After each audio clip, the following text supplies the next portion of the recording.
Magandang araw mga bossing. Ito na yung piyesa natin for today's video. Yan, isang cover up, stretch mark kay madam. At may konting CS mga bossing. Ayan.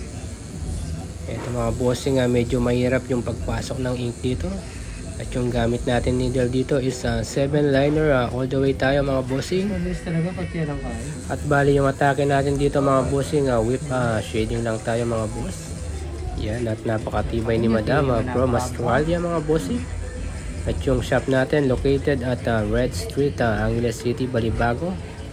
Yan, near in Clark Freeport mga bossing. Yan, pasal lang kayo. At yun, thank you for watching mga bossing, sa laging nanonood sa atin. Yan, sa laging mga nagsusuporta sa atin mga bossing. Thank you very much sa inyo. At yun, makikita nyo mga bossing, chill lang si madam. Yan, nakatulog na nga ito mga bossing. Sinabi ko po kayo, sabihan mo na ako nung allows ko bukas na kayo. At nga sabi ko kayo, kung tayo bukas na kayo. Pero ausap ko na yan ako.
Si Coco Chanel. Punta na kay Kene.